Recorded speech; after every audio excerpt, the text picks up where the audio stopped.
The year is 30 BC. Alexandria still breathes, but the air already smells of ashes that haven't fallen yet.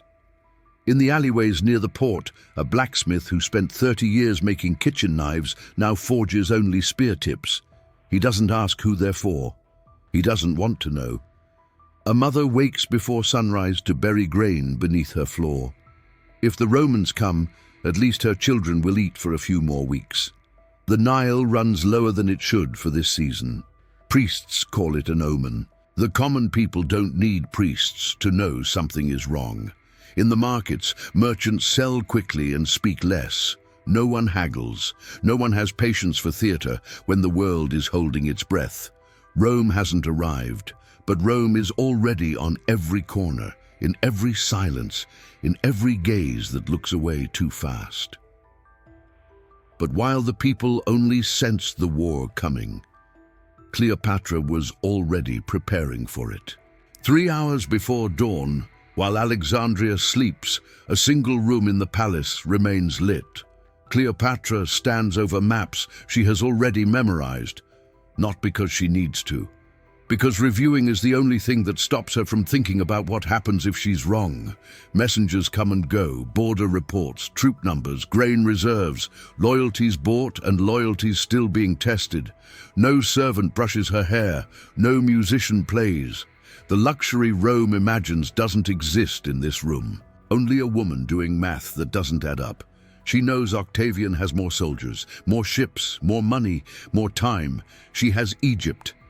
And for a moment, alone, before any advisor enters, Cleopatra closes her eyes. Her hands shake, just for an instant. She allows herself 10 seconds of doubt. Then she breathes deep, opens her eyes, and returns to the maps, because she understands a truth most rulers never learn. Losing means death. But fighting poorly means destroying Egypt forever. And she would rather die than carry that weight. The queen had already made her choice. Now she needed an army willing to make the same one. While Cleopatra plans in halls of stone across the city, men who will never see those halls wake to a fate they didn't choose. Khamet is 43. He has carried stones his entire life. His back is a map of pain he learned to ignore. Yesterday, they gave him a spear. He doesn't know which end goes forward. Seneb was a fisherman in the delta. He knows the Nile better than any general knows a map. But the Nile doesn't teach you how to push bronze into another man's belly. There's a boy of 16 whose name no one asked. He claims he's 19. The recruiters pretend to believe him. Everyone needs bodies. These men are not soldiers, they are blacksmiths who dropped hammers, farmers who abandoned crops, fishermen who left nets rotting on the riverbank. Most have never held a weapon before last week. They train knowing the odds are bad. They train because the alternative is waiting for death sitting down. And at least this way, if they die standing. History remembers the kings. But war always begins in the hands of those who have no name. The desert sun doesn't forgive. By 6 in the morning it burns. By noon it kills. The instructors know this. That's why they start before dawn and don't stop until men can't stand. Khamet, the stone carrier, discovers that muscles built for lifting aren't the same muscles for holding a shield for hours. By the 3rd day, his left arm trembles so badly he can't eat at night. The composite bows demand a strength most don't have. Pull, aim, release, repeat, 300 times a day. By the end of the 1st week, fingers bleed. By the 2nd, calluses form. By the 3rd, the calluses tear open and bleed again. 15-kilometer marches in full equipment. Men vomit. Men faint. Men weep when they think no one is watching. A veteran soldier, one of the few remaining, watches the new men and thinks what he doesn't say aloud. Half of these men will die in the first 10 minutes of real combat. But he keeps training them, because if he can keep 30% alive, that's already a victory. But turning farmers into warriors required more than training. It required tools, and Egypt's forges never slept. Beneath Alexandria, where the heat is unbearable and sunlight never reaches, the true architects of war work. The blacksmiths, furnaces that never cool, shifts that rotate every 6 hours. The sound of metal on metal never stops. Never. Every sword that leaves the forge is tested 3 times. Flexibility, cut, impact. A blade that cracks in testing is a life lost in battle. The smiths know this. The weight of that responsibility bends their backs more than the heat. An old master named Amenhotep has worked metal for 60 years. He has a ritual. Before delivering each sword, he runs his hand along the blade and murmurs a prayer. Not to the gods, to the men who will carry it. Cleopatra descends to the forges herself, not for spectacle. No scribes record this, no nobles watch. She goes because she needs to see, because she needs the smiths to know that the queen knows they exist. She picks up a fresh blade, feels the weight, looks at Amenhotep. He gives a slight nod. Approved. She returns the weapon without a word. She doesn't need to. Every finished weapon meant hope. Every failed weapon meant a family that would never see their father return. At night, when training stops and the forges slow their rhythm, the military camp fills with a specific kind of silence. The silence of men thinking about home. Khamet keeps a piece of stale bread at the bottom of his bag. It's hard, it's old. He doesn't eat it. Every night he looks at that bread and thinks about his 8-year-old son, who's probably hungry right now. When he returns, if he returns, he'll give that bread to him. It doesn't matter if it's moldy by then. It's a symbol, a piece of promise. Seneb, the fisherman, repeats his wife's name quietly while sharpening his spear. Nebtia, Nebtia, Nebtia. The sound of the syllables calms him. It's the only prayer he knows. The 16-year-old boy who lies about being 19 thinks about no one. He has no one. That's why he's the most dangerous. Men with nothing to lose fight differently, sometimes better, almost always shorter. No one talks about the fear, not because it's forbidden, but because putting it into words would make it too real.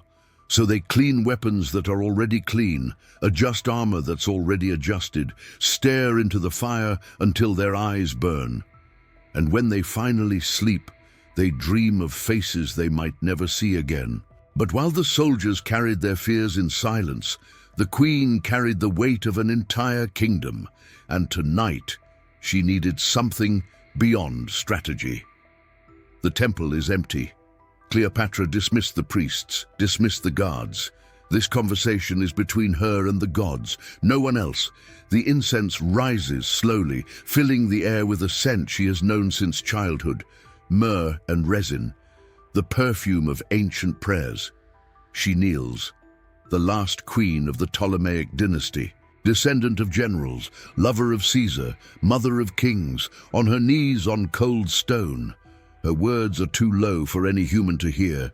I don't ask for victory. Victory is for those who deserve it, and I don't know if I deserve it. I don't ask for life. My life isn't worth more than any soldier sleeping in the camp right now. I only ask that Egypt survives, that the Nile keeps flowing, that the children not yet born can grow up speaking our language, knowing our gods, walking our streets. If the price is my life, I accept. If the price is my honor, I accept. Just don't make me watch the end of everything my people built. She stays on her knees for an hour. When she rises, her eyes are dry. Her hands no longer tremble. Whatever doubt existed died in that temple. In that moment, Cleopatra wasn't just a queen. She was Egypt itself, kneeling before fate. The last night. The camp is quieter than a temple, quieter than a tomb. The fires burn low. No one wants too much light. Too much light shows too many faces, and too many faces means remembering who might not be there tomorrow night. Khamet picks up the stale bread. For the first time, he takes a bite, chews slowly. If he doesn't come back, at least he won't die hungry. If he does come back, he'll find another piece for his son. Seneb stops sharpening his spear. There's nothing left to sharpen. He just sits, watching the blade reflect the firelight, repeating his wife's name one last time. The 16-year-old boy cleans his sword for the 10th time. His hands don't shake. He's the only one in camp with that privilege. The veterans walk among the tents. They don't speak, they just walk. Sometimes they stop next to a new recruit, put a hand on his shoulder, squeeze once, walk away. It's the only farewell warriors allow themselves. Somewhere, a soldier begins to hum quietly, a lullaby his mother used to sing. Another soldier 2 tents away recognizes the melody, starts humming along. Soon, without anyone agreeing to it, the entire camp is murmuring the same song. No words, just the melody. And for the first time that night, the silence doesn't weigh. And then, like every night since the beginning of time, the darkness began to lift. The sun rises over the Egyptian desert the same way it has for 3,000 years. Indifferent, eternal, silent witness to everything men do to each other. The camp wakes without orders. No one needs to shout to wake men who never truly slept. Khamet rises slowly. His back aches like always. But today he doesn't feel it. Today, the body doesn't matter. Seneb holds his spear with a steadiness he didn't have yesterday. Something changed during the night. He can't explain what. The 16-year-old boy is on his feet before everyone else, waiting, eager almost. The lines form, imperfect, crooked, nothing like the Roman legions coming down the road. But they're theirs, and it's what they have. In the palace, Cleopatra dresses in the symbols of power for the last time with this meaning. The double crown of Upper and Lower Egypt, the golden serpent on her forehead, the crook and flail crossed over her chest. She doesn't dress for herself. She dresses for the soldier who will look back in the middle of battle and needs to see something worth dying for. When she emerges to meet her army, the sun is already high. No battle is shown in this account, because the battle is only the end of the story. The real story is everything that came before. The grain buried by the mother, the spears forged by Amenhotep, the bleeding fingers on the bows, the bread saved by Khamet, the name Nebtia repeated 1,000 times, the lullaby whispered in the dark. The war that approached wouldn't just decide a winner. It would decide the end of an entire world. And those men, those women, that queen, they knew. They lost. You already knew that. History has no secrets for the dead. Octavian's legions were too many, too trained, too fed by an empire that had spent a century learning how to swallow kingdoms whole. The battle didn't last long. Khamet, the stone carrier who never learned which end of the spear went forward, died in the first wave. He didn't see it coming. A Roman sword found his throat before he could raise his shield. The stale bread was still in his bag when his body hit the sand. His son never knew what happened to him, just that one day his father left, and one day he stopped waiting for him to come back. Seneb, the fisherman, lasted longer than anyone expected. He killed 2 Romans before a third drove a gladius through his ribs. As he fell, his lips moved one last time. Nebtia, Nebtia, Nebtia. His wife felt something break inside her chest that afternoon. She didn't know why. She wouldn't learn the truth for 3 more weeks. By then, she had already stopped eating. The boy of 16 who lied about being 19 fought like a demon. He had nothing to lose, and men with nothing to lose are terrifying. He killed 5 legionaries before they brought him down. It took 3 of them. No one ever learned his real name. No one asked. Amenhotep, the old blacksmith, never saw the battle. He died 3 days before, his heart giving out in the heat of the forge. They say the last thing he did was whisper a prayer over a blade. The soldier who carried that sword into battle survived. Coincidence? Probably. Probably. And Cleopatra? She watched her world collapse from the palace walls. When it became clear that everything was lost, she didn't run. She didn't beg. She didn't bargain. She sent one final message to Octavian. a request to be buried beside Mark Antony. Then she dressed in her royal robes, put on the crown, applied the kohl around her eyes with steady hands. They say she used an asp, a small snake hidden in a basket of figs. They say the bite was quick. They say she looked peaceful when they found her. They say a lot of things. What's true is this: she chose her own end, on her own terms, as a queen, as Egypt. Octavian wanted to parade her through Rome in chains, to show the world the last pharaoh, defeated and humiliated. She robbed him of that. It was her final victory, her only victory that day. But it was enough. Egypt became a Roman province. The temples fell silent. The old gods were forgotten one by one. The language changed. The people changed. Everything Cleopatra feared would happen, happened, but not completely, not entirely. Because 2,000 years later, we still know her name. We still tell her story. We still remember a queen who fought when fighting was already lost. The Nile still flows. Children still play in streets where Khamet once carried stones. Fishermen still cast nets where Seneb learned to read the water. And somewhere in the desert, beneath the sand, there are bones, thousands of them. Nameless men who stood in a line one morning and decided that standing was better than kneeling. The pyramids remember them. The Sphinx remembers them.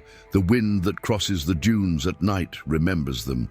History books will tell you that ancient Egypt ended in 30 BC, that Cleopatra was the last pharaoh, that Rome won and Egypt lost. And that's true, but history books don't tell you about the bread Khamet saved for his son. They don't tell you about Nebuchadnezzar's name whispered like a prayer. They don't tell you about a 16-year-old boy with no name and nothing to lose who made 5 Roman soldiers pay for every breath he took. History remembers who won, but the sand remembers who fought. The sun still rises over Egypt every morning, the same sun that rose that day. It doesn't care who won, it just keeps rising. And somewhere, if you listen closely, you can almost hear it. A lullaby, hummed by 10,000 men who knew they were going to die, and went anyway.